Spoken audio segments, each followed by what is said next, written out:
हम चले थे बेटा किस क्वेश्चन को, जी क्वेश्चन को, ठीक है। एस तक हमने कर दिए थे। जी क्वेश्चन था हमारा, look at the shopping list in Kriti's hand. ये कृतिज का हैंड है, एक शॉपिंग लिस्ट है। How much will she have to pay to buy all of this. तो आपने बताना इन सबको लेने के लिए उसको कितने पैसे देने पड़े शॉपकीपर को। रेट लिस्ट हमें पता है। तो जब इस क्वेश्चन को करोगे सबसे पहले एक तो ये लिस्ट बनानी है आपने, और साथ ही में साथ इस लिस्ट को भी आपको बनाना पड़ेगा, मतलब दोनों लिस्ट बनानी है इस क्वेश्चन के लिए, ठीक है। क्वेश्चन में आएगी दोनों लिस्टें, अगर पेपर में भी दूंगा तो मैं दोनों लिस्टें दूंगा तुम्हें, ठीक है। और आपके पास एक इस तरह का टेबल बना हुआ होगा पेपर में, ये मतलब हर बार ही आ रहा है क्वेश्चन, ठीक है, तो समझना ढंग से। तो हमें पता है जो कृतिज के हैंड में पोटैटो है वो कितने हैं, 2 होल 1/4 kg। 2 होल का मतलब हुआ पूरे 2 kg पूरे, और 1/4 kg अलग से, ठीक है, जोड़ के। तो अब हमारे पास है, हम लिखते हैं यहाँ पे, पहले पोटैटो को निकालते हैं। तो कॉस्ट ऑफ 1 kg पोटैटो कितना है, 1 kg पोटैटो का कॉस्ट हमारे पास कितना था, 10 रुपीज़। कितना था, 10 रुपीज़। तो हमने निकालना है, कितने का कॉस्ट निकालना है हमने, 2 होल 1/4 kg का निकालना है ना हमने। तो हमने 2 होल 1/4 kg का हमने ऐसे बेटा बस, ठीक है, 2 होल 1/4 kg का निकालना है। तो मैं लिखा है कॉस्ट ऑफ 2 होल है हमारा फर्स्ट, तो यहाँ पे आ गया 2 whole 1/4 kg potato is equal to 2 whole 1/4 multiply by 10, ठीक है। अब तुम्हें पता है ये कैसे करते थे हम सॉल्व, ये वाला 4 2 8 और 8 और 1 9, और नीचे क्या है हमारे पास 4, तो मल्टीप्लाई बाय 10 हमारे पास आ गया 90/4। अब इसे हमें कर देते हैं डिवाइड, तो डिवाइड कर देते हैं 90 को 4 से, 4 2 8, 1 कैरी आएगी, ऊपर से आ गया 0, 4 2 8, माइनस किया तो हमारे पास कितना आ गया 2। अब नीचे तो हमारा रिमाइंडर 2 बच गया। 0 बनाने के लिए हमें क्या करना पड़ेगा, यहाँ पे 0 तो ऊपर क्या लग जाएगा, तो क्या आ गया हमारे पास 4 5 20, समझ गए, 4 5 20। तो अब हमें आ गया यहाँ पे 0, तो हमारे पास आ गया यहाँ पे 22.5 रुपीज़, समझ गए। फर्स्ट पोटैटो को निकाले, इसी तरह से हमने कैरेट का निकालना है। तो मैंने लिखा है यहाँ पे cost of 1 kg carrot is equal to कितना था, 18 रुपीज़ था ना, था। तो मैंने निकालना है cost of 3 whole 3/4 kg carrot is equal to 3 whole 3/4 multiply by 18, ठीक है। इसको सॉल्व किया, क्या आ गया, नीचे 4 है तो 4, इसको सॉल्व किया तो क्या आ गया, 500 कैसे करते हैं, जल्दी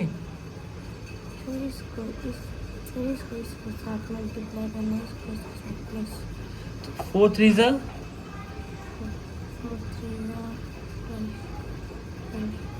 12 में 3 ऐड किया तो कितना आ गया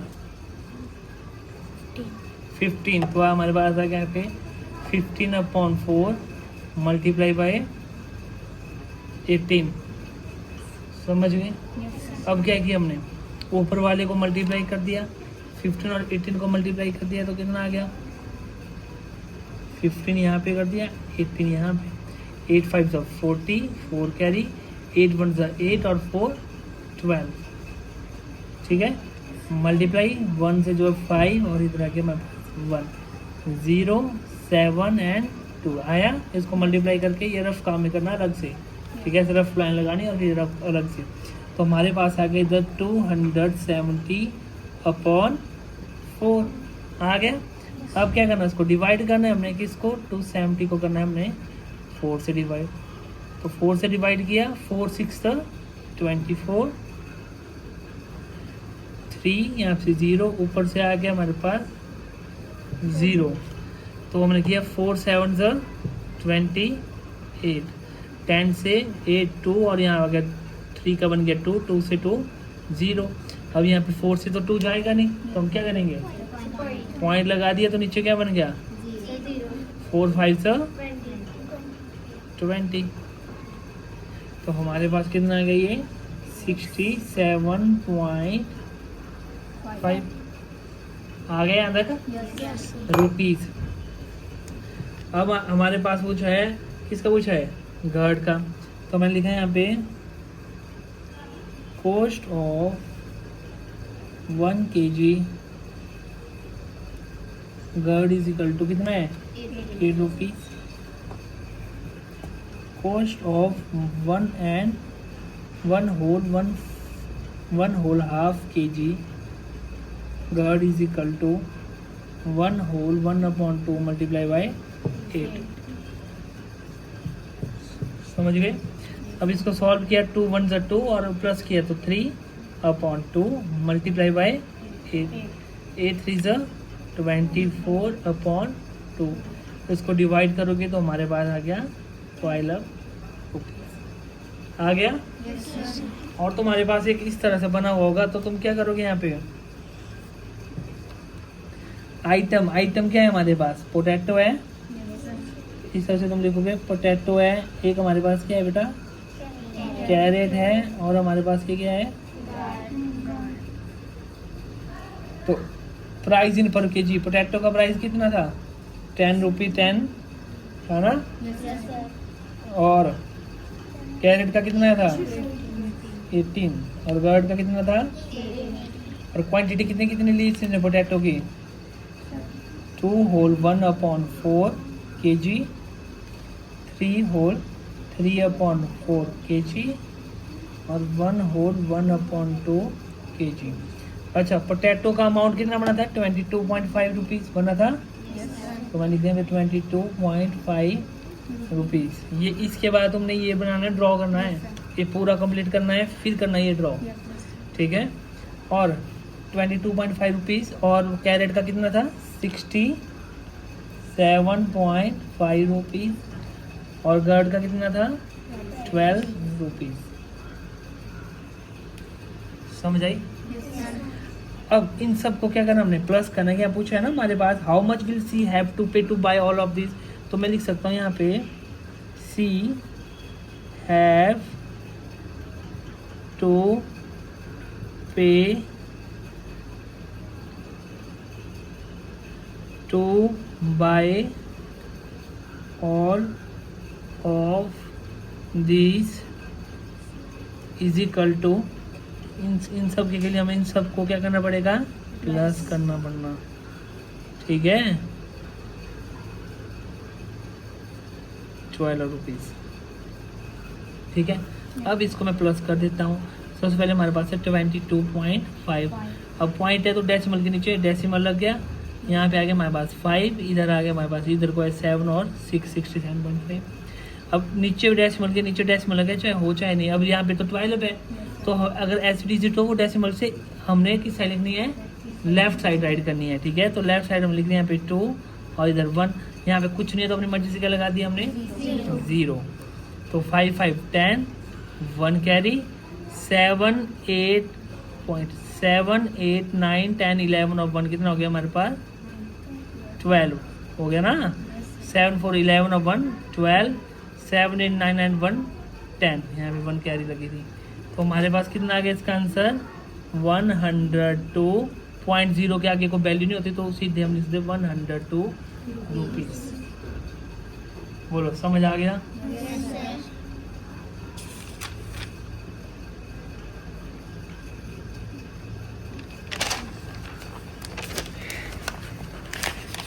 अब यहाँ आप लिख सकते हो तुम 102 rupees. Make a bill your own for a रहने देना एच करना, ठीक है, ये अपने लिए ऐसे ही था।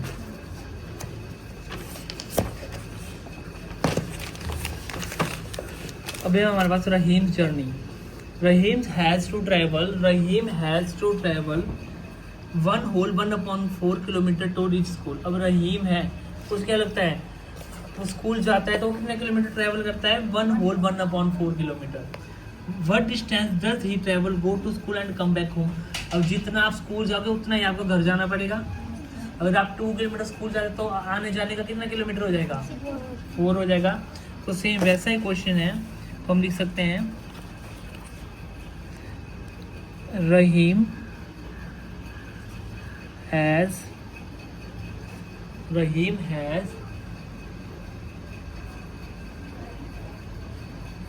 To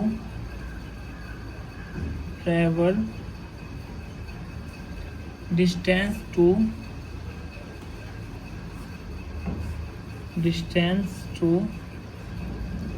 reach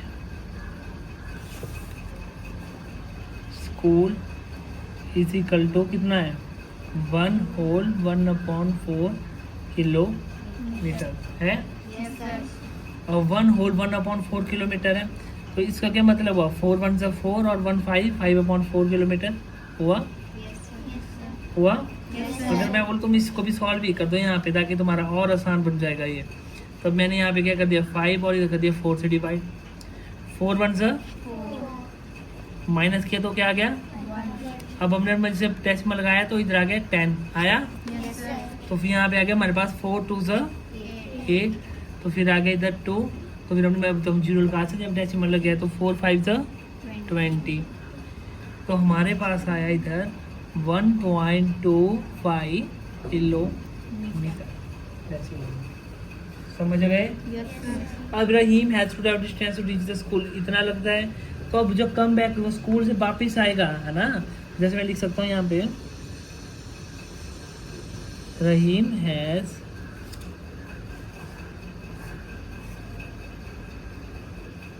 to travel distance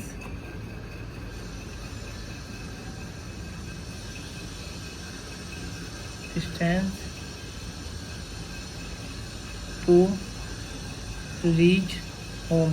home के लिए तो इतना ही लगेगा ना। जितना आप जाओगे उतना ही लगेगा। तो इजिकल टू मैंने यही लिख दिया 1.25 किलोमीटर लगेगा। तो अब हमारे से पूछा है what distance does he travel go to school and come back, और हमें बताना है दोनों का डिस्टेंस। इनको क्या हो जाएगा ये plus.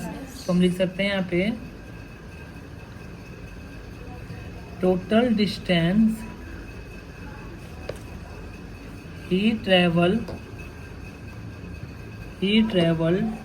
To go to school and, मैं सारा को क्वेश्चन से लिख रहा हूँ, and come back home is equal to 1.25 kilometre plus 1.25 kilometre. तो मैंने कर दिया इनको प्लस 1.25 और 1.25 को 5 5 10 1 आगे कैरी, इधर आ गया 5 पॉइंट, यहाँ पे आ गया हमारे साथ 2 आ गया। चाहे तुम 2.50 लिखो चाहे 2.5, क्योंकि इस साइड की जीरो की वैल्यू नहीं होती, पर चलो मैं लिख लेता हूँ तब भी 2.50 किलोमीटर। समझ गए।